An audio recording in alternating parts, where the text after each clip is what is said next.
Welcome to another of our Giving Tuesday interviews. For those of you who have not joined in on Giving Tuesday is an international day of giving. So we are supporting nonprofits today. It is worldwide, global Giving Tuesday.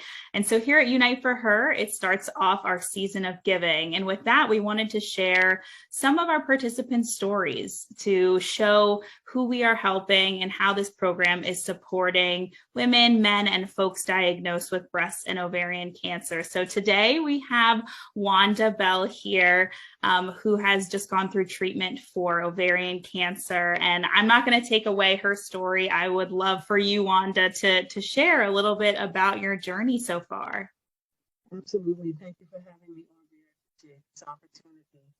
I'm recently diagnosed as a new diagnosis, and I'm feeling great. It's been a very exhaustive 6 months, concluding in December, of treatment and surgery. But I'm very thankful, especially this year, to have gotten the right treatment, and my body seems to be responding. So I'm very grateful. Good. And how do you feel like with your treatment, do you feel like you had a good team, a good support system? How was that journey kind of for you throughout that? Yes. And something, I think it makes all the difference by having the right team in place, because initially, short story of the long journey is I went to the hospital with what I thought was a stomach ache, just the normal, take something or go to the hospital and get hospital grade medication for her. And I was hospitalized. And then the third day after doing all the tests, they came back and said, it's conclusive, you have cancer. Well, you can imagine you get like a parade of different doctors coming in to visit you.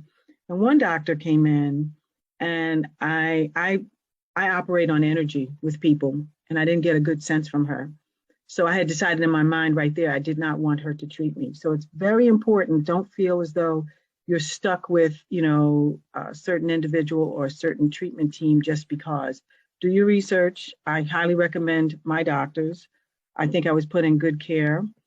And the main thing is to act very, very quickly, as soon as possible. Yeah, I completely agree. And I'm glad that you had that experience of kind of, being able to find that right care team, for you. And as far as supports go, I feel like with Unite for Her, I know we've been able to connect a lot, and I've been able to kind of provide maybe some support in a way that was a little bit different from your care team. So would you care to share just a little bit about kind of the connection and collaboration you've had with us here at Unite for Her? Absolutely, Aubrey. I think that the knowledge transfer and the knowledge that you shared with me about nutrition was invaluable, because I do believe that as you're going through this journey, for whatever reason, you should make sure that you're getting the proper nutrition. So you taught me a lot about it, how to eat, what to eat. And one of the first things you said to me, you need to learn how to incorporate more fruits and vegetables into your diet. And I thought that's very interesting. Now, how I came to Unite for Her was actually while in treatment. And I met another patient. She and I have the same doctor. And I met her there, and she came as we're sitting there, because once you go through treatment, most of the time you're just sitting there. So you should bring books or anything that you need to keep you occupied. And she came over and she said, have you heard of this organization? I've never heard of Unite for Her, ever. I can tell you I'm going to be an ongoing supporter of Unite for Her. There's giving season at my job, and they match. So this is the time. It's between now and sometime in December. So I'm going to beat up the drums and see if I can get additional support from my colleagues at work. But that was the first time that I'd ever heard of Unite for Her. And I engaged. I went home immediately, put the link in, and just the services that you provide in those initial diagnosis days is so critical. Yeah. Well, I'm glad we've been able to provide that. And like you said, I'm so glad we've been able to connect and have that information sharing. And for some of you watching, you may not know what Unite for Her does and some of the services we offer that I know that Wanda just touched on. And so what we do at Unite for Her is we provide integrative or complementary therapies to those diagnosed with breast and ovarian cancer. So those are things like acupuncture and Reiki, meditation, yoga, and nutrition is one of our important tenets in our program. And so we provide a variety of different nutrition services to our passport holders. And what a passport is just your access to those services. So a passport provides you with $2,000 of complimentary treatment. And I know, Wanda, you've been able to utilize a couple different things. What does that look like for you? It looks wonderful. I have utilized the Sunbasket meal delivery. I've utilized the co-op in the summer for the vegetables. It was phenomenal. That is unbelievable. And until I finished treatment, I was basically advised to hold off on any of the massage therapies right now. So my last treatment is a week from Friday. And after that, once that concludes, I will look forward to taking advantage of some of those treatments. Additionally, the webinars and the support services you offer, like the counseling services, I'm going to take advantage of that as well, because we were introduced, at least through one of the prior webinars, to a host of the services that you offer.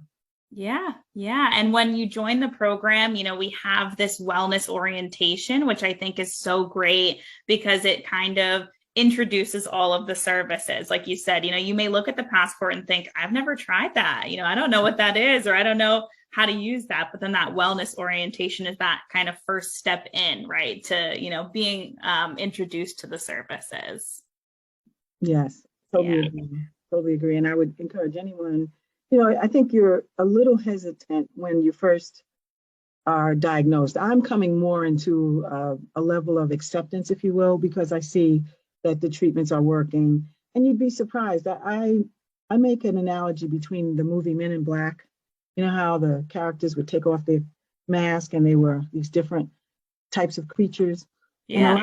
And a lot of this I am finding after being diagnosed is there are a lot of people with cancer. You'd be surprised. It's more than you think. And some are very open about it. That's your journey. You decide how open you want to be. You decide when and who you want to share it with. I've been very private. This is the most public information that I've shared about it.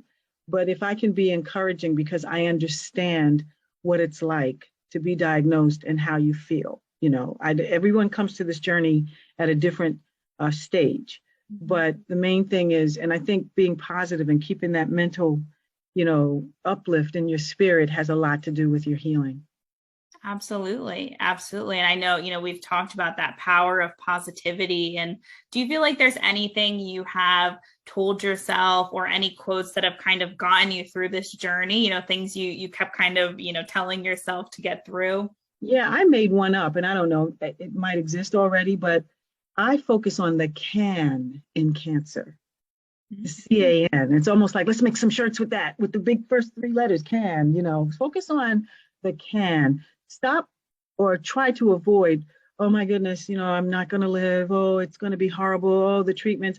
I heard all these horror stories about how awful chemotherapy is. And I'm still kind of like, I guess maybe I missed the boat on that one because and it's different for everyone. I respect that. But I did not have a lot of the, so the side effects. So just be careful about who you're taking counsel with, because this is a journey that is unlike any for anyone else. Yours is going to be different from mine. Just even twins aren't exactly alike. There are some differences, and just keep that in mind. My biggest issue with chemotherapy is fatigue, maybe a little bit of in the fingers, your extremities, but I don't know, that could be aging too, and it's proven to be very successful, given the type of cancer I was diagnosed with. So, if you start thinking in your mind, this is going to be awful, oh my gosh, it's going to be horrible, your body's going to react to it in that way. Yeah. And I know, I tell a lot of people when I talk to them for the first time, who are going into treatment to not expect anything, like you said, you don't know what's going to happen. Exactly. The other thing I thought is, and it's funny because one of the PAs in my gynecologist office, I see her quite often, throughout this process. And I said to her, I read everything once Like when the doctors give me, here are the drugs we're giving you. I read through it. I look at the precautions and contraindications one time. That's it. Because I don't want to read it. Oh, I'm supposed to have a swollen lip or a fat, a black eye, or because that when I don't have it or I don't experience it, it's like, why didn't I have this? So she was sharing with me that she's actually doing some research on patients who think like me. Like it's like however this is going to turn out, your worrying about it is not going to change it. What you can do is change the things that you can control. If, for example, if you know that sugar feeds these cells and you have a sugar fixation, don't do it. Or figure out how to get your sugars perhaps through fruit. And even there, you know better than I do, Aubrey, about, how you have to moderate what you're eating. But I've given up all of anything with nitrates, processed food, potato chips, deli meats, anything with processed food. I don't consciously eat it. And that's, those are the types of changes that you can in cancer. Correct. I like that. We're going to have to coin that, phrase, but I totally agree. And I think that there are so many things that, you can control that can word and with Unite for Her, that's what we're hoping to help support, so nutrition consultations with our registered dietitian team, those are completely complimentary as a participant of Unite for Her. So Wanda and I know have connected more than once and it's a lifelong connection, we can continue to provide that. And we have so many education resources as well. We have our Ask the Expert series where we meet with physicians and ask them common questions. We have virtual hangouts. We have speaker series where we have professionals come in and talk about these different modalities that we're providing. And so it's a very all-encompassing program. We like to be that second line of support. You have your medical team, but we also want to be that additional support. So no matter where you are in your journey, like Wanda was saying, you may be more private or less private with it, knowing that you have these supports as well, that is just our ultimate goal. And I'm really glad, Wanda, we have been able to share in that. And I'm glad that we've been able to connect through this. Anytime. I am happy to support if there's someone that you would like me to speak with, because I do understand. And one of the quotes you asked me about earlier, I have a lot of different quotes, but there's one that resonates with me mostly, and that is the one by Nelson Mandela. He says, I don't lose, I win or I learn.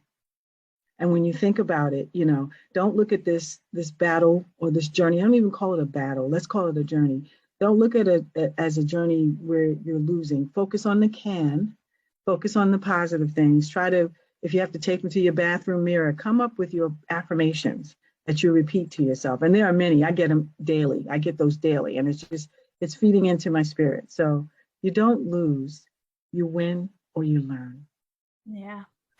That's a beautiful quote. And I think a beautiful place to kind of end and stick with, that quote, and whatever quote, suits you during this time. Maybe it's Wanda's quote that we've coined now, or the Nelson Mandela quote, or something that you choose on your own, but to support, women like Wanda and folks going through treatment, whether it's for breast or ovarian or metastatic cancer, you can donate at uniteforher.org. The link will be below. So as you're thinking where to make your contributions this Giving Tuesday, we hope that you're considering Unite for Her, because you're supporting women like Wanda get these complimentary services and make these connections, get this education.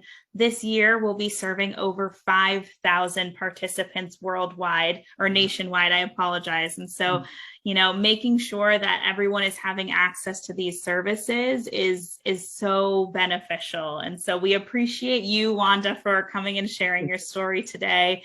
And we appreciate everyone who's watching and everyone who is donating. And we hope you have a wonderful rest of your Giving Tuesday. Thank you, Aubrey.